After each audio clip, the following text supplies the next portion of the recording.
Ok. Voilà, ça se voit à ma tête que je suis complètement mort. Voilà, j'ai fait des analyses et ça va pas bien au niveau de la santé. Enfin, ça allait bien juste avant que je taffe dans cet entrepôt de merde. Avec tout plein de cochonneries, tout plein de merde, tout plein de conteneurs à nettoyer. Comme quoi l'intérim c'est bien parce que t'as du taf rapidement, mais c'est vraiment pas les meilleurs des tafs. En même temps, fallait s'y attendre, mais là, j'ai vraiment à choisir la facilité. Au final, t'es plus perdant qu'autre chose. Donc là, j'avais besoin d'un taf rapidement. Donc du coup, c'est ce que j'ai fait. J'ai pris le premier taf qui passait par là. Sauf que du coup, tu récoltes quoi? Peut-être que t'as du taf. Entre guillemets, t'as du taf. J'ai fait ça une semaine et je le referai plus.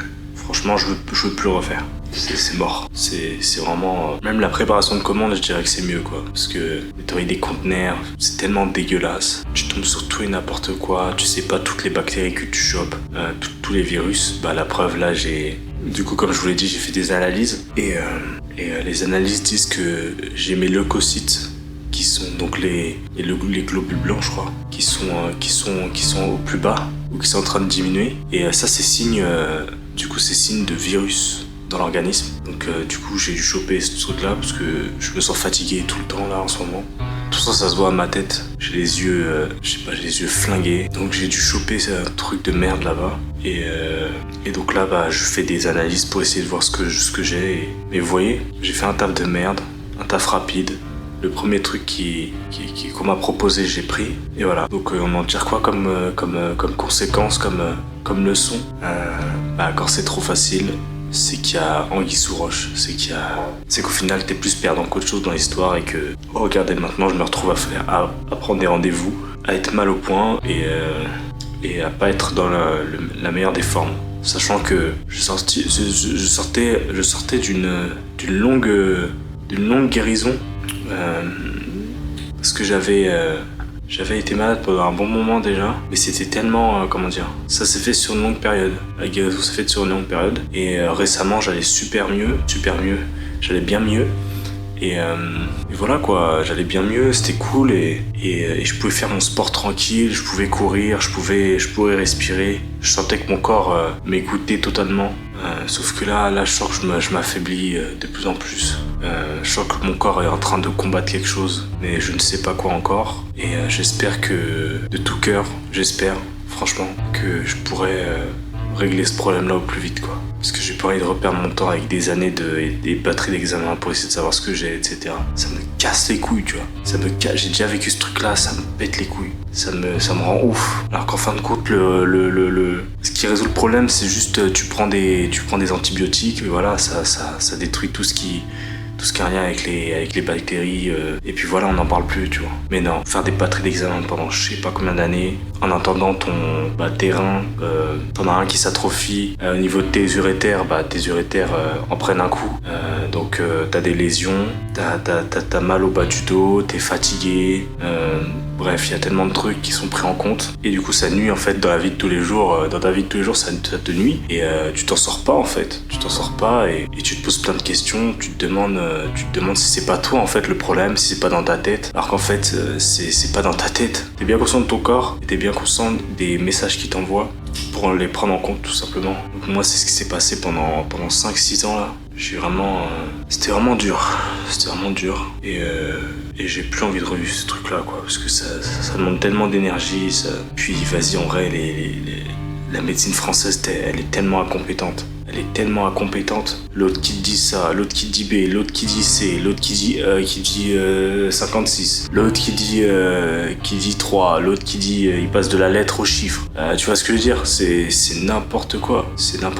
L'autre qui dit que c'est dans ta tête. T'as envie de lui en foutre une comme ça là.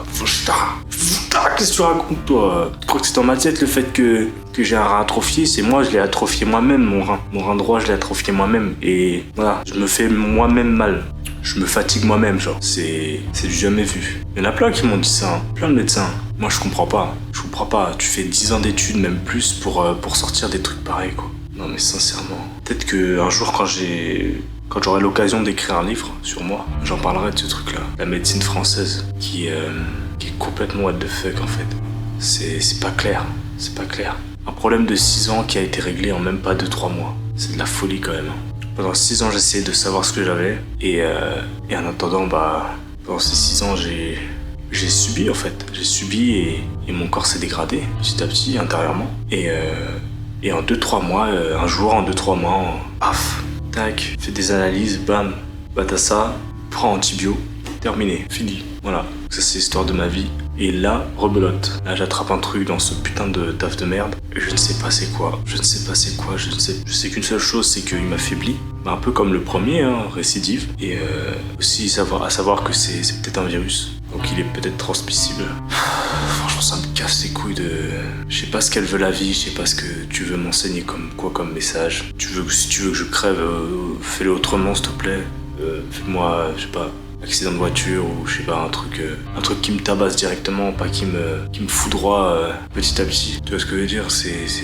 Je vois pas l'intérêt, à part si c'est pour m'apporter des messages ou me montrer en fait, me forcer à être résilient et penser différemment.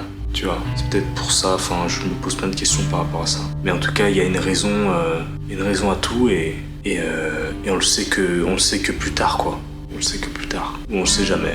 Mais il y a une raison à tout cela et dans tous les cas on en tire de bonnes choses. Même si elle est mauvaise qui arrive, on en tire quand même de bonnes choses et on essaie de relativiser. Parce que le mieux qu'on puisse faire c'est de rester dans une bonne optique. Je sais pas si ça se dit, mais rester dans une bonne optique.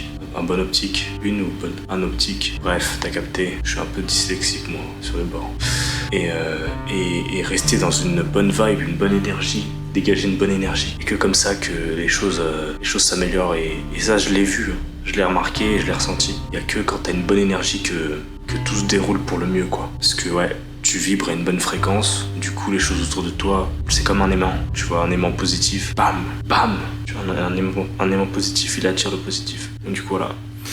Donc même si, vas-y, je suis fatigué, je suis là, j'ai les yeux en compote, ok, moi ça se voit que je suis pas bien. Et je relativise, je positivise et je me dis que ça va le faire en fait. Ça va le faire parce que j'y crois, Ouais, faut y croire. Donc j'y crois et ça va le faire. Bon allez les gars.